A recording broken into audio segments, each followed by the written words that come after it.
Welcome to the Business Finishing School Podcast. Stop the insanity, eliminate the chaos, bring simplicity, probability, and leverage as operating values into your business and personal life so you can do more, earn more, and improve your relationships. This is Business Growth Simplified. Here's your host, Business Finishing School founder, Rick Sapio.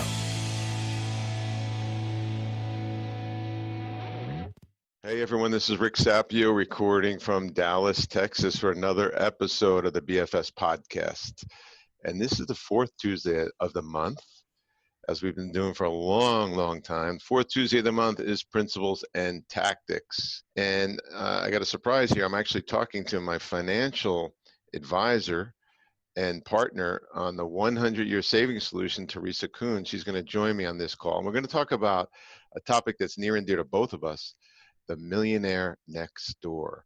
And it comes from a book by Thomas J. Stanley. Actually, there's two books. There's The Millionaire Next Door, there's The Next Millionaire Next Door, and there's some other books that they have written, him and his daughter. Unfortunately and sadly, Thomas Stanley was killed by a drunk driver, so he's no longer with us, but he made a massive dent in the world. Excited to dive into it. Thomas J. Stanley made a lot of inroads into a topic that I first read a paper by Emerson, I believe.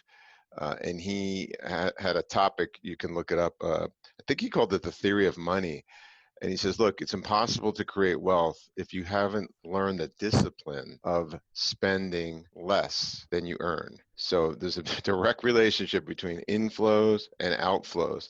And unfortunately, in the United States, we've made up that difference by debt. So people look at inflows as whatever they take in after taxes plus the debt that they can get, and they spend that. And so we're in a horrible situation financially in the United States. In preparation for this call, I read a stat that the average net worth of an adult American is less than $1,000. So sad. And that's after coronavirus, where people are saving. It's not for a lack of information, because there's a ton of financial information out there.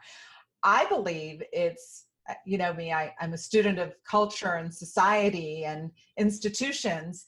And if you think about it, you know, what Thomas J. Stanley talks about with The Millionaire Next Door, it's in direct opposition of what Madison Avenue and all of their marketing and all of the companies that want you to go out and buy and purchase and live a lifestyle that you don't have today. It's in direct opposite of what we're being influenced to do.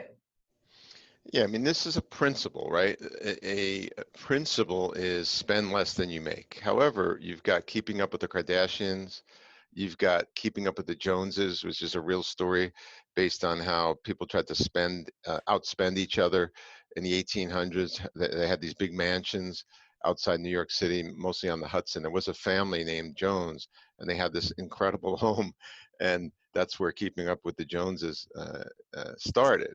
But you're right, culture is selling us to spend, get in debt, get the latest credit card, get the latest iPhone. You've got a hole. You've got some kind of need, some kind of lack. And the way to fill in that lack is by buying new shiny objects, or by driving a certain car, or by eating a certain food, or by dining at a certain restaurant. You know, all of this programming, and it absolutely is programming, is designed to highlight the lack that you've got in your life and to fill in that lack with a shiny object, with whatever they are selling and pushing. So Thomas J. Stanley talks about the exact opposite. And we're going to share with you today, if you've got a propensity to spend more than you should, if you're not having a significant gap between your expenses and your income, how do you overcome if you've got a propensity to spend more than you should? If you want to get ahead, if you want to save money, if you want to accumulate wealth, if you want to be able to have that gap between your income and your expenses so that you can put it away and become the millionaire next door, We're going to talk about that today. Thomas J. Stanley, just prolific in terms of this thinking, and backs everything up with so much data and research. And really, that's where he came from. He came to this topic driven by data, and the data is remarkable. You're asking how. I think people have to grow up. They have to realize that it's not sustainable to spend more than you make. It's not sustainable to not focus on wealth. Let's start with what we believe after being exposed to this material. What is a millionaire next door? What kind of people are they in your mind, Teresa? I know these people. These people are my clients. I've worked with these people for the last 30 years. They're the people that are unassuming. They're people that live right next door to you, and their home might be worth $400,000 or $500,000. They don't have debt on their home. They don't have any debt to speak of. They're not buying the newest, fanciest cars. In fact, they buy used cars, and they typically don't buy luxury cars. They live way, way beneath their means. Some of them may send their children to private school. Most of them send them to public school. And many of them, the wife typically is a teacher. Interesting enough, right?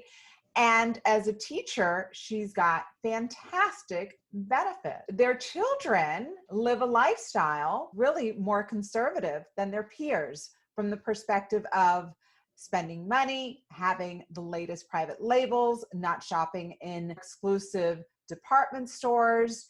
They work.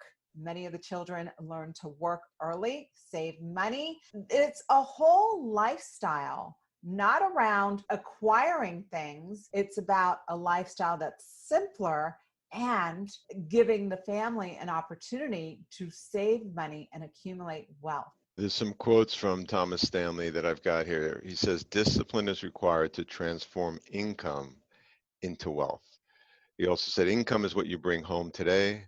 Wealth is what you have tomorrow and the next day. Another one from him, wealth is more often the result of a lifestyle of hard work, perseverance, planning, and most of all, self-discipline. And here's the thing, you mentioned it many times, Teresa, on this podcast and others, is what we talk about often is countercultural. If you're not willing to be counter to the culture, you're probably not going to appreciate what we're talking about here, but you may not be totally fulfilled because you're chasing blinky shiny objects. You're trying to keep up with pop culture.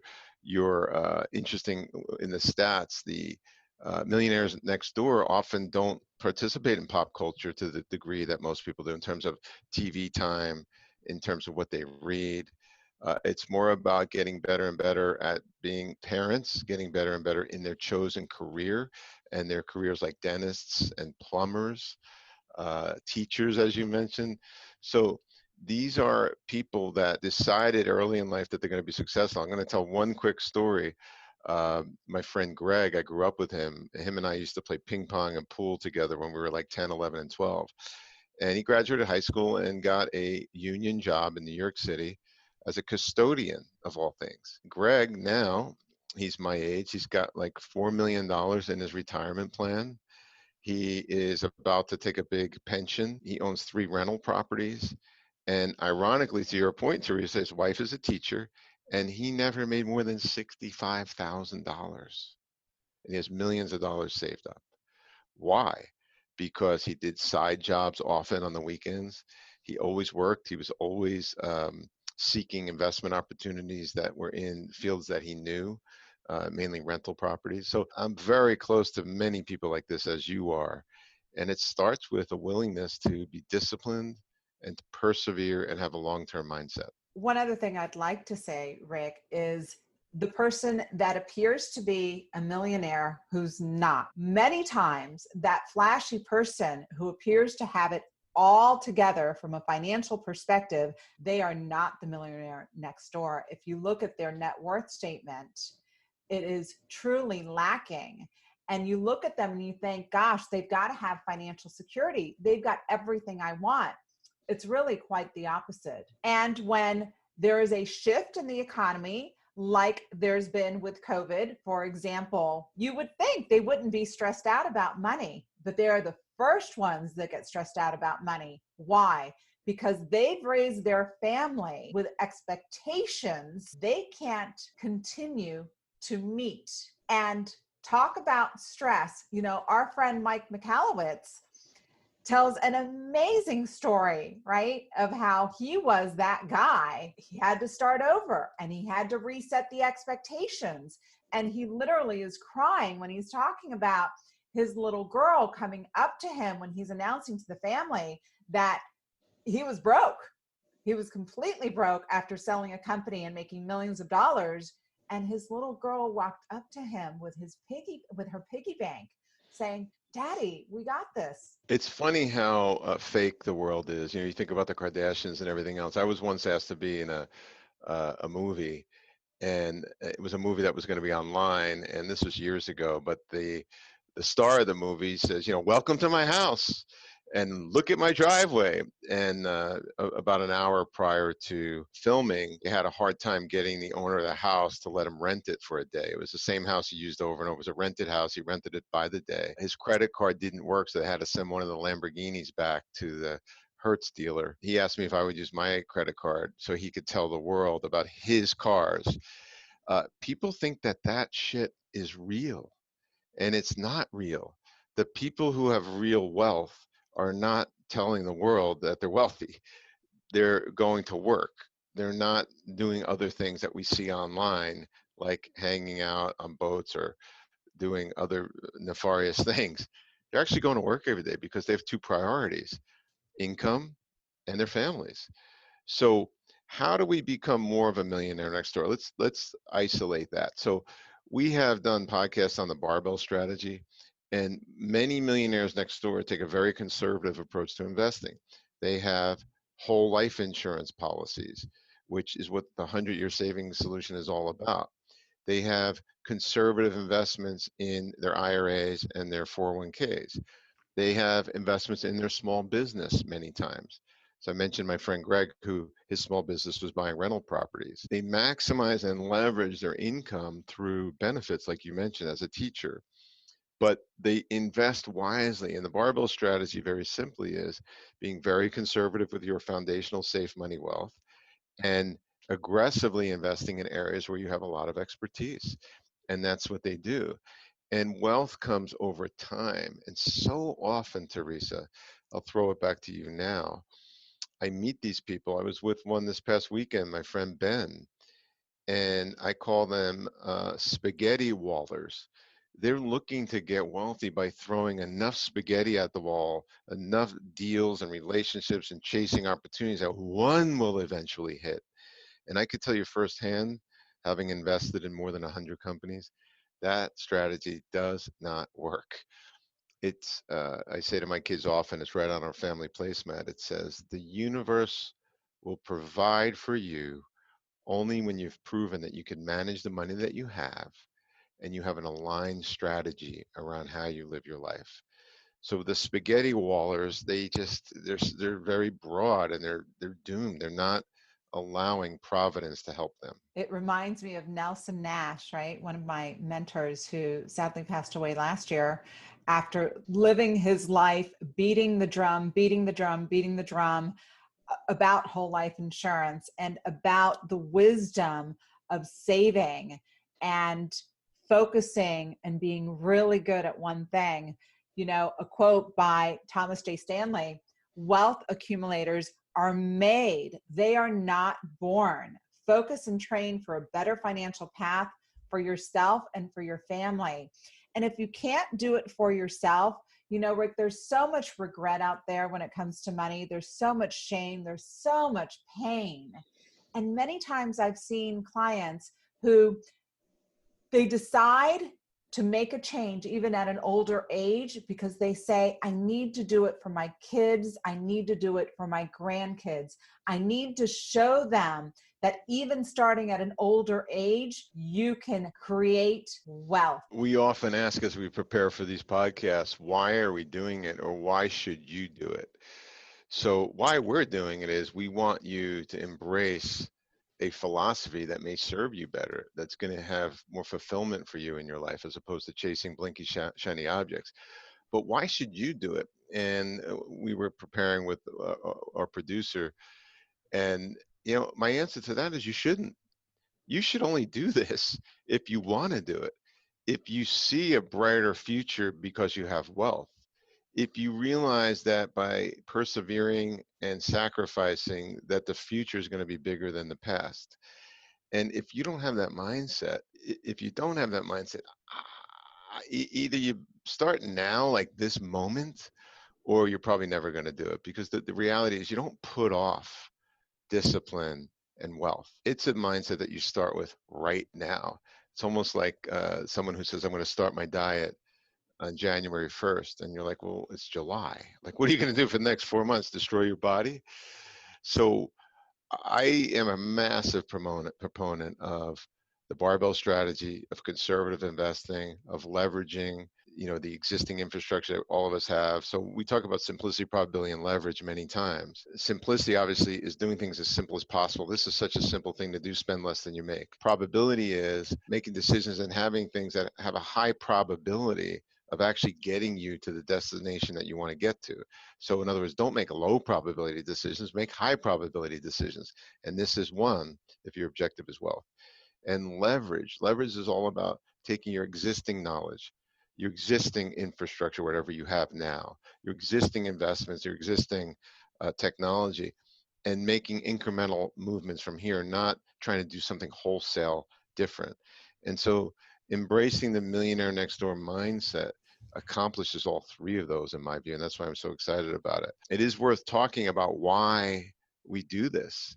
We do this because we want you to invest in yourself by getting involved in the 100-year savings solution, which is using a specially designed whole life insurance policy owned by mutually owned insurance companies, which means you're an owner of that company as opposed to stockholder-owned insurance companies, which are making money for their shareholders. So it's an important nuance, and we do what we do because we've been out there for years, and together, Teresa and I have had thousands and thousands of clients. We've seen a lot, and that's why we've decided to commit to taking time out of our lives to put this podcast together, and we're committed for the long haul. So thank you for listening to The Millionaire Next Door. Teresa, I'll turn it back to you to close it out. Rick, you're so right. That was so well said. And the reason we beat this drum is because we know there's so many people out there who have money sitting in savings and CDs and bank accounts, really doing so little for them.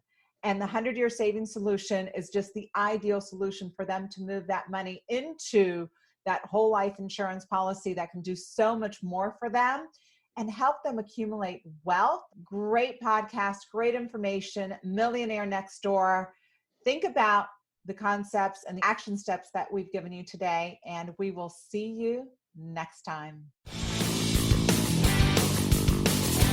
Thank you for tuning in to the Business Finishing School podcast, where we teach you business growth simplified. For more information on Business Finishing School or their Business Growth Summit event, visit businessfinishingschool.com.